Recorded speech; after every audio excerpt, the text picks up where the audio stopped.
This whole TRL thing, is this a gift or is it a curse? Curse. When you first came out to the world, at least, My Name Is was that first record.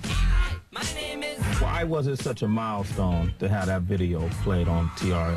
I didn't, 100% understand what TRL was. And I didn't realize it was so driven by kids. It's almost like the kids control it. And when I found out the video was whatever number it was at, just to know that it was on there felt like, uh-oh, it's really about to happen. Give it up for Eminem. When Eminem returned to TRL just a few years after his debut there, the love from fans was overwhelming. I think we have to bring the shades down. In the history of MTV, I've never seen anything quite like it. A little overwhelmed? A lot overwhelmed, but I don't make pop music. And all of a sudden, I started making popular music. So it was like, when I first started lashing out at pop stars, it was because I was placed in that category. And coming from being an underground MC, I just didn't want to be grouped in with that bunch. I'm sick of you little girl and boy groups, all you do is annoy me, so I have been sitting here to destroy you. In the past, you could say certain things about certain artists. Now when you make a song called Just Lose It, now you're the target too.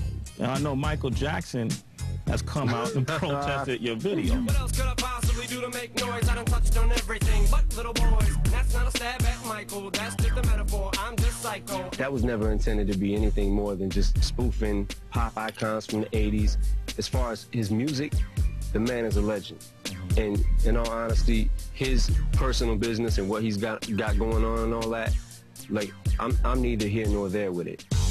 It's easy for M to shrug off criticism from other famous artists, but facing public fallout for lyrics labeled as offensive, that's impossible to avoid. When it first seemed obvious to me that you were becoming a target, and it's just at a point where you had accomplished so much, probably about the 2001 Grammys.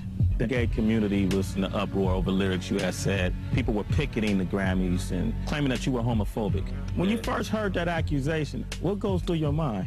I'm not the first rapper to say the word gay or the word faggot in a rap, but for some reason, when I had said that word, that word meant more than the average rapper. So are you homophobic? Nah, I'm whatever. Yeah. Like, I'm just the average kid from middle to lower class neighborhoods growing up. It's just a word you learn. It's just a word. It was that nonchalant way of like saying you're being an asshole, and it was completely dismissed off. Nobody really thought of it as being like that.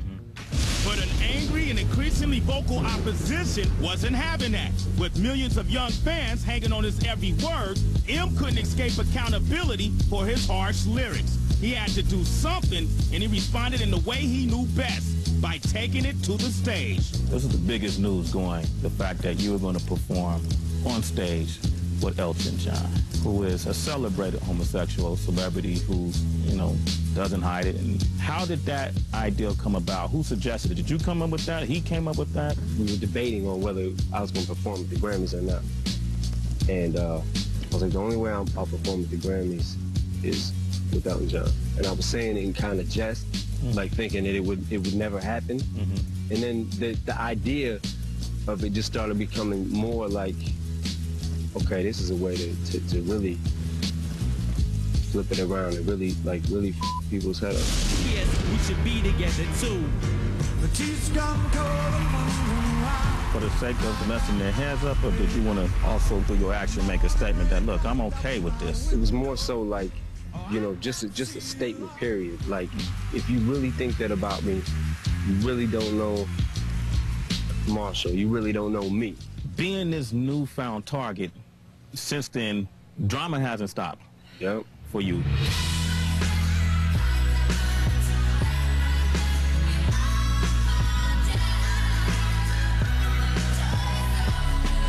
You have a song called Toy Soldiers on your new album, and you confront a lot of issues in a very introspective and real way. There used to be a time when you could just say a rhyme and wouldn't have to worry about one of your people dying. Toy Soldiers is about, like, just walking away from the beef.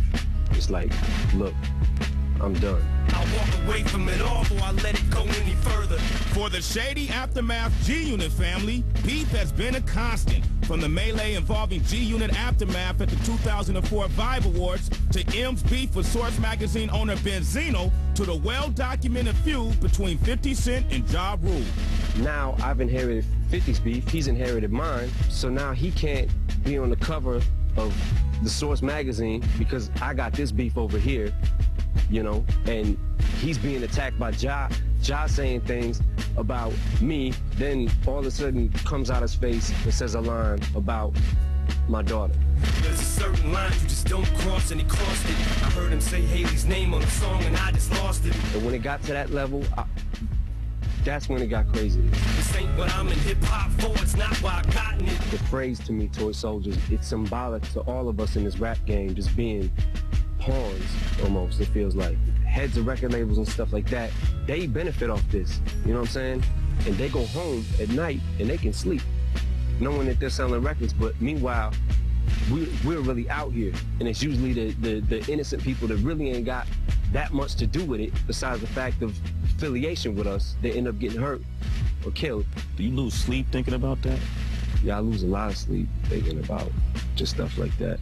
Trying to juggle, trying to maintain a certain amount of fame and wanting to be able to have a label and be able to create, you know, a whole food chain, but also at the same time wanting to be a father. And if there ever comes a day that I would have to pick one or the other, you know, I already know what it would be. You know what I'm saying? I would walk away from all of this if I had to. You know. For your daughter? For my little girl. You know, it seemed like you've gone through a serious transition and evolution, you know, since the days of I just don't give a F and till now. I think a lot of it has to do with just maturing and age and everything, just being, you know, just growing up. This man is a legend, and he saved my life, and I'll never forget that.